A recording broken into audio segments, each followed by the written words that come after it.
निकम्मे, नाकारा, तुम किसी काम के नहीं हो। पता नहीं किस बेवकूफ की औलाद हो तुम। ये शब्द सुनकर किसी का भी खून खौल जाता, लेकिन अभिनव चुप खड़ा रहा क्योंकि वो जानता था आज जो लोग उसकी बेइज्जती कर रहे हैं, कल वही लोग उसके सामने सिर झुकाने वाले हैं। मेरी बेटी की जिंदगी बर्बाद कर दी तुमने। तुम जैसे गरीब इंसान की हमारी फैमिली में कोई जगह नहीं। घर के कुत्ते से भी बदतर हो तुम।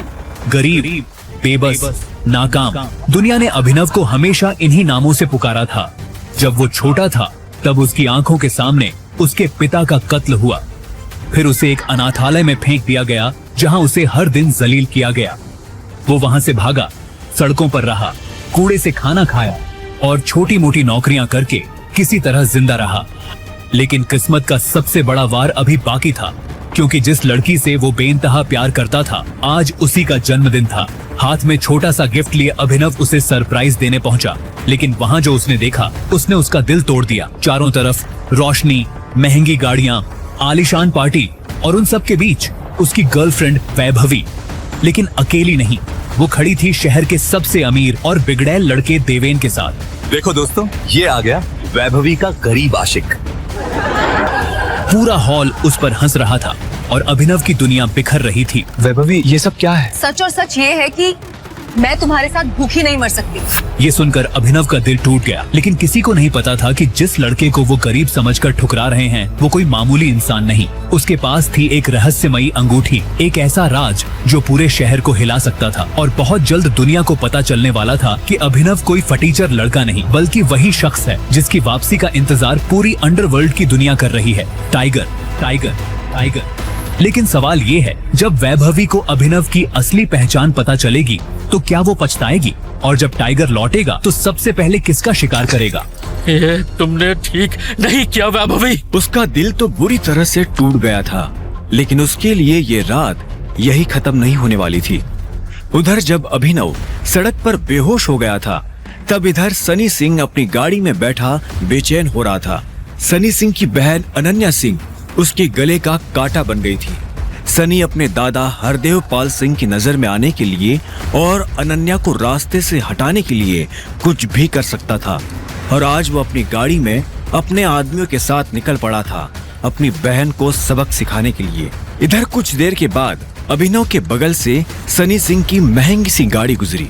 जैसे ही सनी की नजर अभिनव पर पड़ी तो उसने गाड़ी रुकवाई और नीचे उतरकर अभिनव के पास चला गया।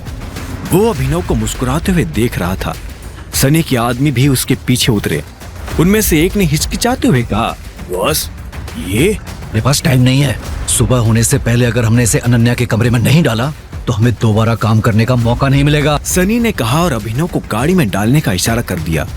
उन्होंने अभिनव को गाड़ी में डाला और वहां से रवाना हो गए।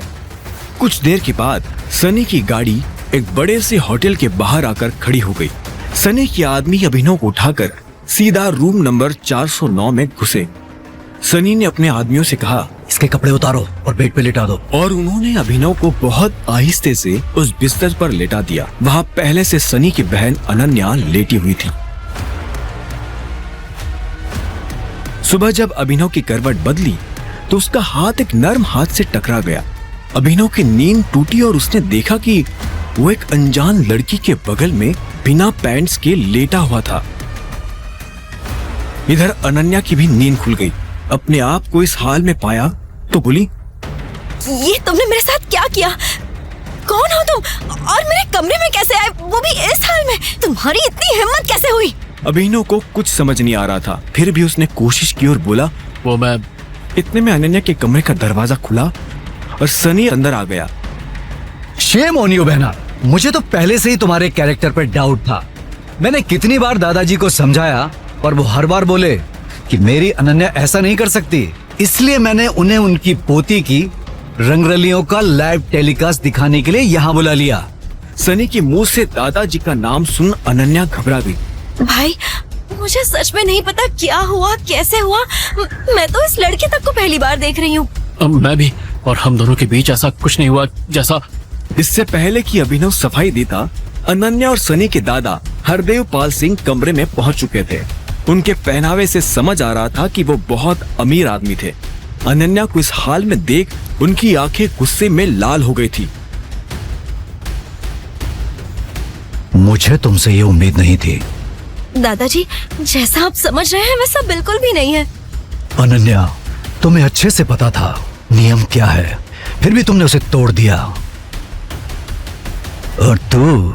जब अभिनव की नजर हरदेव से मिली तो उसे लगा वो अपनी आंखों के सामने मौत देख रहा है। तूने मेरी पोती के साथ रात गुजारी है ना? तो हमारे परिवार के कानून के हिसाब से आज से तू सिंह परिवार का दामाद है। क्या? लेकिन हम दोनों के बीच तो कुछ हुआ ही नहीं। हरदेव ने तीखी नजरों से अभिनव के पैरों को देखा। उसने पैंट नहीं पहनी थी। ये देख हरदेव ने अभिनव को घूरा और अपने आदमियों से बोला, मारो साले को। इससे पहले कि अभिनव कुछ समझता, हरदेव की आदमियों ने उसे मारना शुरू कर दिया था। अभिनव हरदेव की उम्र का लिहाज कर रहा था, इसलिए उसने अपने आप को रोक लिया था। कुछ देर के बाद हरदेव ने अपने आदमियों को रुकने का इशारा किया और अनन्या की तरफ देखते हुए कहा, अनन्या, इसे हॉस्पिटल भेजना ताकि शाम को अकरम की पार्टी में आने के लिए ठीक ठाक से तैयार हो जाए। याद रखना, मुझे शाम को अकरम की पार्टी में तुम्हारे साथ ये जरूर नजर आना चाहिए। इतना कहते ही हरदेव गुस्से में वहां से निकल गया। उसके पीछे सनी भी अनन्या को चिढ़ाने के लिए मुस्कुराते हुए वहां से निकल गया। अभिनव दर्द से करहा रहा था। अनन्या उसके पास आई और बोली, तुमने मेरी पूरी जिंदगी बर्बाद कर दी। क्यों? अभिनव के पास इस सवाल का कोई जवाब नहीं था। अनन्या का ड्राइवर उसी की गाड़ी से अभिनव को पहले हॉस्पिटल ले गया और उसके बाद उसे घर छोड़ दिया। वहां जाकर अभिनव शाम को होने वाली पार्टी के लिए तैयार होने लगा। उसे हरदेव और उसके आदमियों का डर नहीं था। वो बस अनन्या की मुश्किलें और नहीं बढ़ाना चाहता था। अभिनव के पास ले देकर अपने पापा का सिर्फ एक ब्लेजर था। उसे पहन अभिनव अनन्या के घर जाने के लिए निकल पड़ा। अभिनव का अंदाज सही था। अनन्या का घर काफी बड़ा था। वो एक अमीर परिवार की लड़की थी। जितना अभिनव महीने का कमाता था उतने की अनन्या ने सैंडल्स पहनी हुई थी। अनन्या गाड़ी में बैठी और दोनों पार्टी के लिए निकल पड़े। उसकी आंखों में दिख रहा था कि वो अभिनव से कितनी नफरत करती थी। अभिनव भी पार्टी में इतने बड़े लोगों के बीच जाने से घबरा रहा था। उसी घबराहट में उसने कब अपने पापा की अंगूठी को उंगली में गोल गोल घुमाना शुरू कर दिया, उसे पता ही नहीं चला। जब वो लोग अकरम के घर के बाहर पहुंचे तो अंदर जाने से पहले अनन्या ने अभिनव से पूछा, इस अंगूठी को उतार दो प्लीज, ये काफी गंदी है। सॉरी, लेकिन ये अंगूठी ही मेरा सब कुछ है। अनन्या खिंच गई और अंदर बढ़ने लगी। अभिनव भी उसके पीछे पीछे चलता जा रहा था। अकरम का घर किले जैसा था जिसके चारों तरफ बाउंसर्स बंदूकें लिए खड़े थे। जैसे ही अनन्या और अभिनव अंदर आए तो इतने में उसकी नजर देवेन से टकरा गई। तू यहाँ क्या कर रहा है साले? He is my husband. Ananya, तुम पागल हो गई हो? इस सड़क छाप में ऐसा क्या देखा जो इससे शादी कर ली? देवेन के मुंह से अभिनव को ये सुन गुस्सा आ गया। जुबान संभाल कर बात कर देवेन। नहीं तो क्या कर लेगा? देवेन भी तैश में आ गया। अभिनव उसके ऊपर हाथ उठाने ही वाला था कि इतने में उन दोनों का झगड़ा देख पार्टी का ऑर्गेनाइजर अकरम वहां पहुंच चुका था। उसने कहा, क्या हो रहा है यहाँ? अकरम सर, देखिए इस आदमी को, ये एक क्रिमिनल है और जबरदस्ती आपके पार्टी में घुस आया है।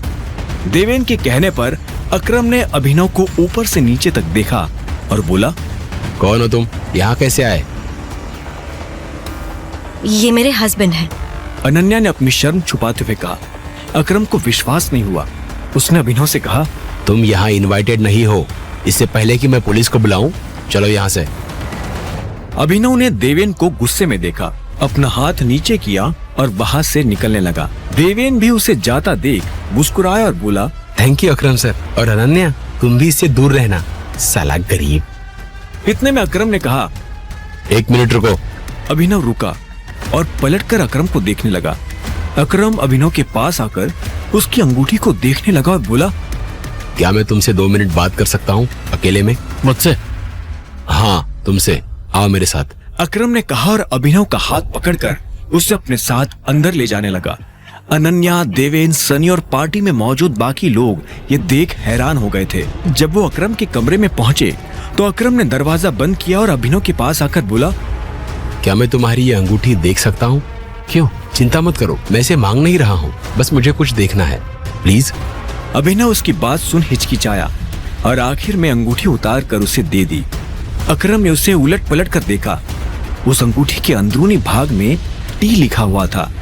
उसे पढ़ते ही अकरम के दिल की धड़कनें तेज हो गई और उसने अभिनव के पैरों में गिरते हुए कहा, टाइगर। आगे की कहानी जानने के लिए देखें अगला एपिसोड सिर्फ पॉकेट एफएम के यूट्यूब चैनल पर, और द रिटर्न ऑफ टाइगर के सारे एपिसोड्स को सुनने के लिए डिस्क्रिप्शन में दी लिंक से डाउनलोड करें पॉकेट एफएम ऐप।